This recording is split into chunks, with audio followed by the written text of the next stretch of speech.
So many things went wrong aboard Titanic. Many believe we were ill-fated, doomed right from the start. I don't agree. A man makes his own fate.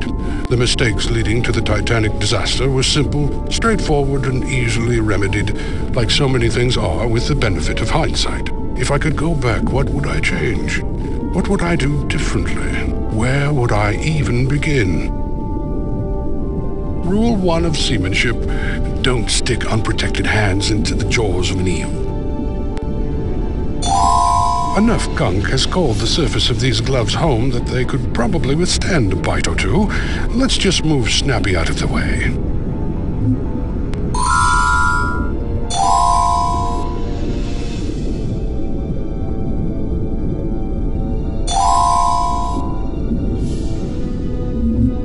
It's missing the... There. Still fits.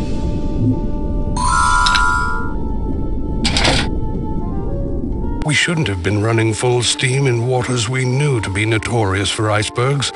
That much is certain. Had we decreased our speed by half, even if nothing else had been changed, the iceberg impact would not have been likely to breach more than 1 or 2 bulkheads, and we could have stayed afloat for days. We wouldn't have lost a single person.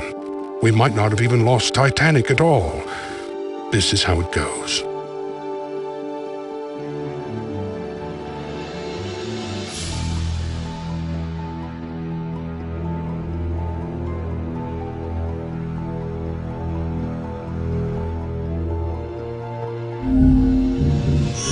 Determining a ship's course is far from an exact science, but science does play its part. Currents, weather systems, and other fairly predictable impediments are accounted for as much as possible. Without a doubt, crossing so near Newfoundland was a concession made for the sake of time. A more southerly route would have presented far fewer hazards at the cost of a few additional hours of travel. The risk was deemed acceptable by those at a higher pay grade than I.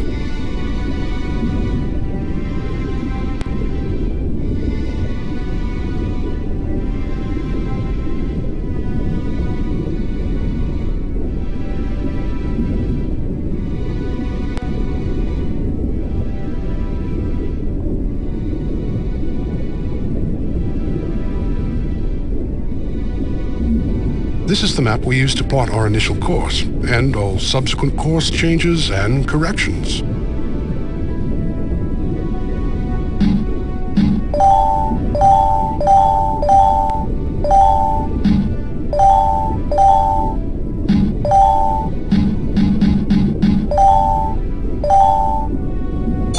I've collected all the course plotting pins. Now put them back where they were before Titanic sunk.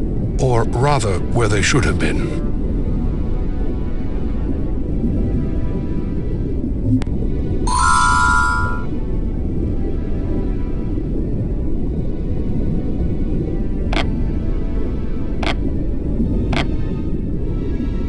That course wouldn't have worked.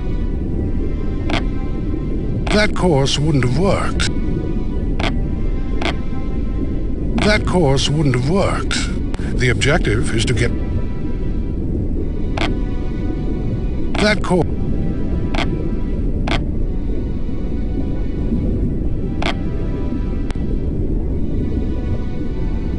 That course wouldn't have.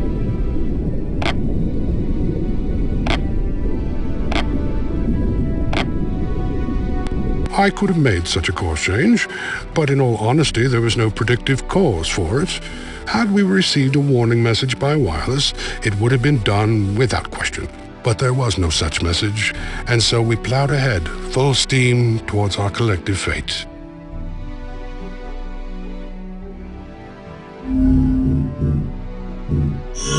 At the time of Titanic's fateful voyage, the wireless radio was still considered a newfangled contraption. No sailor worth his salt relied on them much.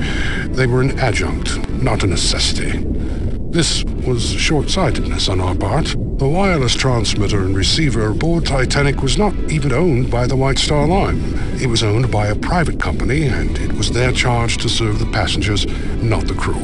When forced to choose between relaying a message about the stock market to an investor or a message about weather conditions, the missive to the passenger was always given priority. And so it was that we missed an important message in regard to icebergs in our direct path.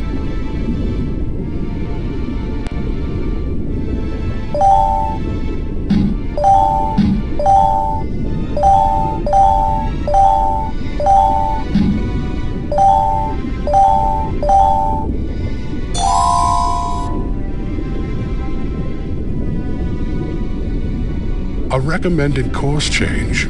You would think this message would have warranted some serious attention.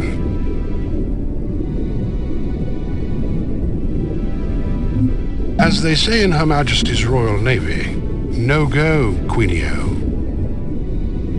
This chute runs to... Had we received that message, Titanic would have almost certainly made it to New York Harbor without incident.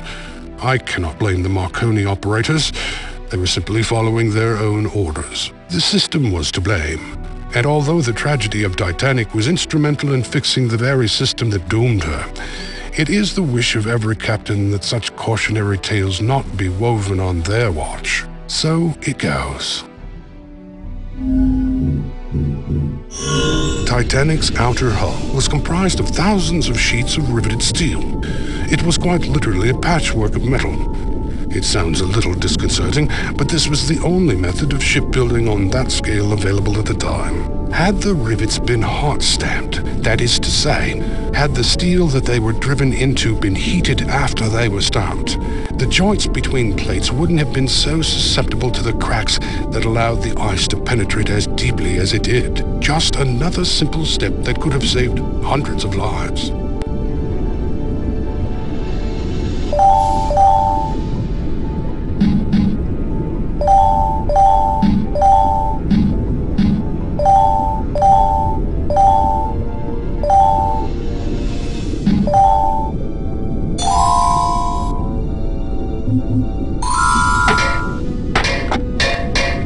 That's where they belong, but they need something substantial to keep them in place under the pressure.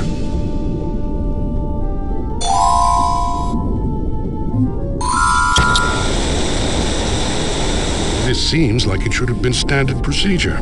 Titanic was separated into 15 watertight bulkheads, but the word watertight is a little misleading. They were really only watertight from bow to stern. The tops were open, like gigantic cups. Titanic could have remained afloat indefinitely with breaches in 4 of the 15. But even with 5 breaches, Titanic should have stayed afloat well into the next day. The real problem that night was one of location. The breaches occurred in the first 5 contiguous bulkheads at the front of the ship. This caused the bow of the ship to dip down enough that water spilled over the top wall of the next bulkhead in line. This caused a domino effect. The bow dipped further down, allowing the next bulkhead to be breached, and so on. In retrospect, it was hubris that did Titanic in. From the financiers who didn't see the need for high-grade steel in the bulkheads, down to the very passengers themselves, who simply couldn't believe their world could be so easily crushed by nature's caprice. But it was I who sinned most egregiously. In the end, I was charged with navigating Titanic from Southampton to New York. But the sea was so calm, the air so clear, the atmosphere on board so very charged with excitement. There was a singular, palpable glee infecting us all alike, from the reclining elite on the upper decks to the suited, sweaty firemen toiling in the bows. We were all taking part in history. We were the envy of the rest of the world. Hubris. We never stood a chance.